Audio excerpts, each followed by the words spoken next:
বৈষম্য বিরোধী ছাত্র আন্দোলনের ব্যানারে যে ছাত্র আন্দোলনটি গড়ে উঠেছে, সেখানে আমরা দেখছি যে বৈষম্য নিরসন করার জন্য আরো সুচিন্তিত যে পথগুলো রয়েছে সেগুলো বাতলে দেওয়ার কোনো প্রবণতা আমরা দেখতে পাচ্ছি না। আমরা যে আধুনিক সমাজ ব্যবস্থা করতে চাই, নারীদের সমান অংশগ্রহণ তৈরি করতে চাই, সেখানে বৈষম্য বিরোধী ছাত্র আন্দোলনের নাম করে নারীদের প্রতি বৈষম্য তৈরি করা এটি সুচিন্তিত মতামত বলে আমরা মনে করি না। এবং এটি শুধুমাত্র আজকে সেখানে গুটি কয়েক আন্দোলনকারী বলছে তারা নারীরা কোটা চায় না, নারীদের জন্য সংরক্ষণের প্রয়োজন নেই। বাংলাদেশ ছাত্রলীগের পক্ষ থেকে আমরা দৃঢ়তার সঙ্গে অবিচলভাবে ন্যায়সঙ্গতভাবে তাদের সেই ধারণাকে প্রত্যাখ্যান করি। যেখানে বৈষম্য বিরোধী ছাত্র আন্দোলনের ব্যানারে যে ছাত্র আন্দোলনটি গড়ে উঠেছে, সেখানে আমরা দেখছি যে বৈষম্য নিরসন করার জন্য আরো সুচিন্তিত যে পথগুলো রয়েছে সেগুলো বাতলে দেওয়ার কোনো প্রবণতা আমরা দেখতে পাচ্ছি না।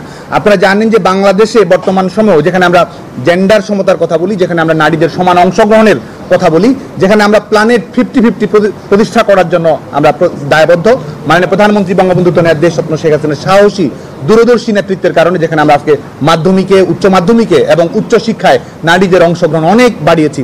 উচ্চ মাধ্যমিকে নারী শিক্ষার্থীর সংখ্যা বেড়েছে, মেডিকেল কলেজে ভর্তি পরীক্ষায় নারীদের অংশগ্রহণ অনেক বেড়েছে।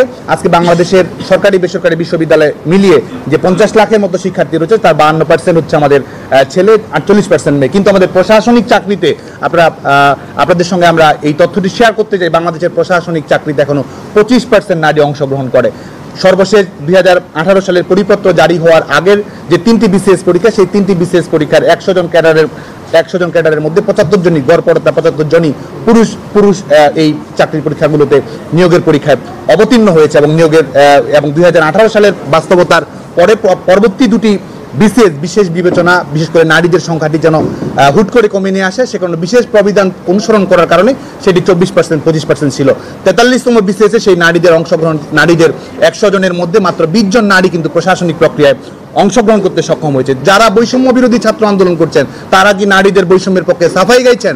আজকে আমরা যে আধুনিক সমাজ ব্যবস্থা করতে চাই, নারীদের সমান অংশগ্রহণ তৈরি করতে চাই, সেখানে বৈষম্য বিরোধী ছাত্র আন্দোলনের নাম করে নারীদের প্রতি বৈষম্য তৈরি করা এটি সুচিন্তিত মতামত বলে আমরা মনে করি না। এবং এটি শুধুমাত্র আজকে সেখানে গুটি কয়েক আন্দোলনকারী বলছে তারা নারীরা কোটা চায় না, নারীদের জন্য সংরক্ষণের প্রয়োজন নেই। বাংলাদেশ ছাত্রলীগের পক্ষ থেকে আমরা দৃঢ়তার সঙ্গে অবিচলভাবে ন্যায়সঙ্গতভাবে তাদের সেই ধারণাকে প্রত্যাখ্যান করি। যেখানে পরিসংখ্যানগতভাবে প্রমাণ করা সম্ভব, বাংলাদেশে 100 জনের মধ্যে 75 জন ছেলে সরকারি চাকরিতে যায় এবং সর্বশেষ বিসিএসে মাত্র 100 জনের মধ্যে 20 জন নারী সরকারি চাকরিতে অংশগ্রহণের সুযোগ পেয়েছে। এবং সেখানে অবশ্যই আমরা মনে করি যে নারীদের প্রতিনিধিত্ব নিশ্চিত করার প্রয়োজন রয়েছে।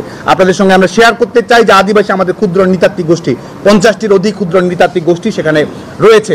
আমরা 2018 সালে পরিপত্র জারি করার আগের বিসিএসে 21 জন সেই কোটা সংরক্ষণ সুবিধার কারণে তারা সেই 21 জন বিসিএস ক্যাডার হিসেবে নিয়োগ পাওয়ার সুযোগ পেয়েছে। পরবর্তী দুটি বিসিএসে আমরা বিনয়ের সঙ্গে বলতে চাই, পরবর্তী দুটি বিসিএসে পার্বত্য চট্টগ্রাম থেকে একজন নিরীক্ষা ক্যাডারে, একজন প্রশাসন ক্যাডারে সুযোগ পেয়েছে। পার্বত্য চট্টগ্রামের